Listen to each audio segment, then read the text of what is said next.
যদি কিছু করার থাকতো তাহলে এতদিন কেন করেননি রাজ্য সরকার? সেটাই আমার প্রথম প্রশ্ন।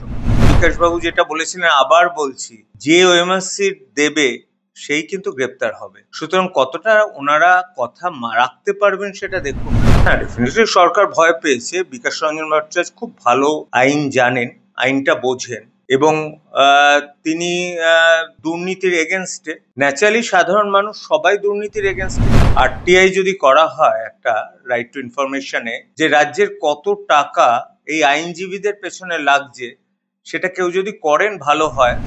স্যার, কার্যত এই রাজ্য এখন যে বিষয় নিয়ে উত্তাল হচ্ছে, এসএসসি 26,000 চাকরি বাতিল। ঠিক এই চাকরি বাতিলের পরপরই একাধিক বৈঠকের পর মুখ্যমন্ত্রী একেবারে নেতাজি ইন্ডোরে দাঁড়িয়ে বললেন যে চাকরি বাতিল হলেও আপনারা স্কুলে যান। এটা কার্যত এর ফলে 4 জনকে নোটিশও পাঠিয়েছেন ফিরদৌস শামীম। কোথাও না কোথাও কি মুখ্যমন্ত্রী রাজ্যটাকে ভুল পথে চালনা করছে না? যদি কিছু করার থাকতো তাহলে এতদিন কেন করেননি রাজ্য সরকার? সেটাই আমার প্রথম প্রশ্ন। আমাদের হাইকোর্টের ভার্ডিক্ট তো 1 বছর আগে বেরিয়ে গেছিল এবং সেই ভার্ডিক্টটাই সুপ্রিম কোর্ট বহাল রেখেছে। সুতরাং যদি কিছু করার থাকতো, একদম সবকিছু হয়ে যাওয়ার পর কেন উনি বললেন? আগেই তো এসএসসি সমস্ত নথি দিতে পারতো, যাতে যোগ্য অযোগ্যদের ভাগ করা যায়। এখন এটা বলে কি লাভ আছে? কারণ এইটার পর যদি সত্যিই উনি কিছু করতে পারেন, তাহলে ওনার কাছে একটা ম্যাজিক, একটা কোনো একটা ম্যাজিক জাদুর একটা লাঠি দরকার, যেটা দিয়ে উনি সামলাতে পারবেন। তার কারণ হচ্ছে, এরপর রিভিউ পিটিশনে কিন্তু খুব বেশি কিছু নড়চড় হবে বলে আমার যারা বন্ধু যারা আছেন এই লাইনে, তারা বলছেন রিভিউ পিটিশনে নাকি বিশেষ কিছুই হয় না। সুতরাং যেখানে একটা পুরো প্যানেল ধরে বাতিল করে দেওয়া হয়েছে, সেটার মতো লজ্জা তো কিছু হয় না। একে আমরা আবার কিভাবে আমরা দেখব? আমি জানি না। এটা উনিই বলতে পারবেন। যখন উনি বলেছেন, নিশ্চয়ই ম্যাজিক লাঠিটা ওনার কাছে রয়েছে, উনি সেটা দিয়ে ম্যাজিক করবেন। কিন্তু স্যার, অন্যদিকে একেবারে অভিষেক ব্যানার্জি তিনি গতকাল একটা সভায় গেছিলেন। সেখানে গিয়ে তিনি বললেন এটা নাকি বিজেপির ফর্মে হচ্ছে, অন্যদিকে মুখ্যমন্ত্রী বারংবার বলছেন এটা সিপিএম এর ফর্মে হচ্ছে। এই যে কখনো কেউ বিজেপি কে টানছে, কেউ সিপিএম কে টানছে, এটা কোথায় কাম্য যেখানে 26,000 জনজীবন রাস্তা? না, এটা একটা সিস্টেম ফেলিওর, কোনো পলিটিক্যাল কারোরই এটা নয়। একটা সিস্টেমে যে দুর্নীতি ঢুকেছে এবং সেখান থেকে নিয়মিত হারে টাকা পেয়ে প্রাক্তন শিক্ষামন্ত্রীর ক্লোজ একজনের কাছ থেকে যে 50 কোটি পাওয়া গেছে, এটা তো বাস্তব সত্য। এবং অনেকেই জানেন যে একদম যার পাশ করার কথা ছিল না তারাও শিক্ষক হয়ে গেছে। এটাই সবচেয়ে আমাকে কিন্তু খারাপ লাগায়, যে এরাই তো আমাদের ভবিষ্যতের প্রজন্ম তৈরি করবে। অর্থাৎ এই শিক্ষা স্ক্যাম পশ্চিমবঙ্গকে 3 দশক পিছিয়ে দিয়েছে। শিক্ষক নিয়োগ তো দূরের কথা, আমার মনে হয় গত 2011 সাল থেকে এখনো অব্দি 2025 অব্দি এই একটাই এসএসসি পরীক্ষা হয়েছিল, সেটাও স্ক্যাম। এবং তাতে যার করার সে কোটি কোটি টাকা নিয়ে নিল। শিক্ষক প্রজন্মটাকে, তাদের যে এতদিনের খাটনি ধূলিসাৎ করে দিল তাদের মান। এবং মানুষের কাছে শিক্ষকদের ছোট করতে পারলে এদের দেখে একটা অদ্ভুত আনন্দ হয়। আমি ভেবে পাই না এটা কিভাবে চলছে। তবে আমি মনে করি যে সত্যের জয় হবে। মানুষ ঠিকই বুঝতে পারবে দুর্নীতি কারা করেছে, কোন দল করেছে। এটা আমায় আলাদা করে বলতে হবে না। কিন্তু স্যার, আমরা দেখতে পেয়েছিলাম কোন দলের কথা তো অন্যদিকে মাননীয় একেবারে বারংবার বিকাশ রঞ্জন ভট্টাচার্যকে টার্গেট করে একাধিক মন্তব্য, তাকে নাকি আইসোলেটেড করে দেওয়া উচিত, তাকে নোবেল দেওয়া উচিত। এর কারণটা কি? তিনি তো মামলা করেননি, নাকি সরকার ভয় পেয়েছে? না, ডেফিনেটলি সরকার ভয় পেয়েছে। বিকাশ রঞ্জন ভট্টাচার্য খুব ভালো আইন জানেন, আইনটা বোঝেন এবং তিনি দুর্নীতির এগেনস্টে। ন্যাচারালি সাধারণ মানুষ সবাই দুর্নীতির এগেনস্টে।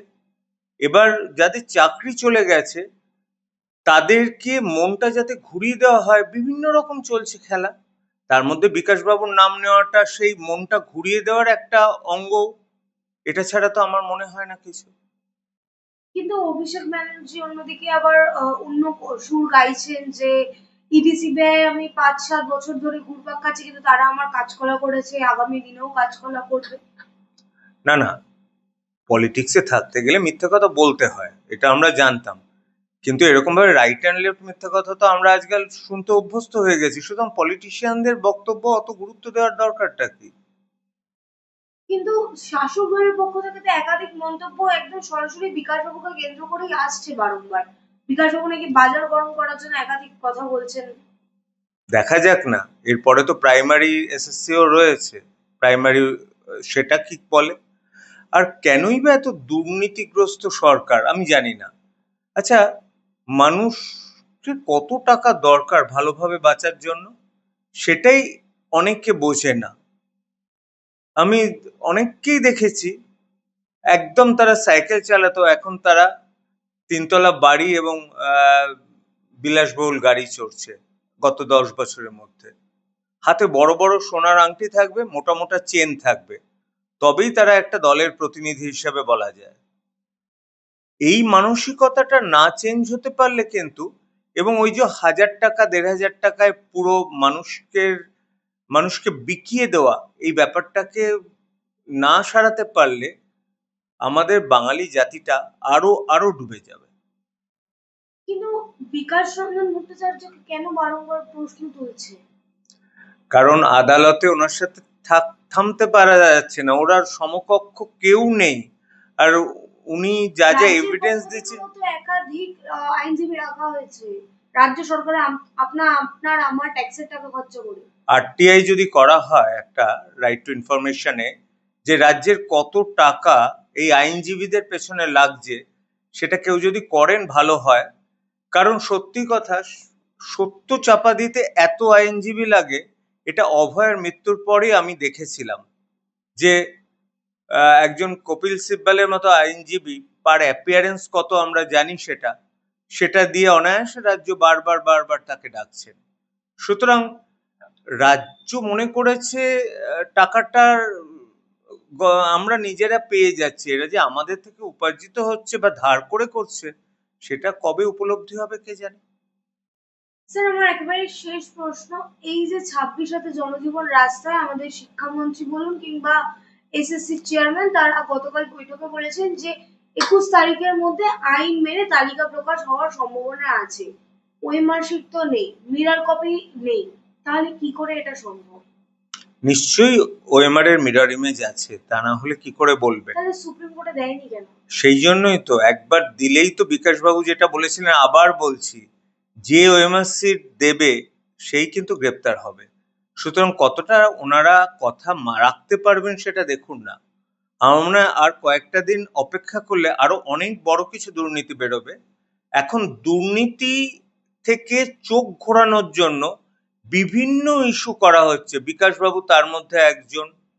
ধর্ম খেলা সেটা আরেকটা। সুতরাং এইগুলো নিয়ে এক্ষুনি আমি বলতে চাইছি না, ঠিক সত্যের প্রকাশ হবে, মানুষ জানতে পারবে যে কতটা দুর্নীতিগ্রস্ত এই সরকার।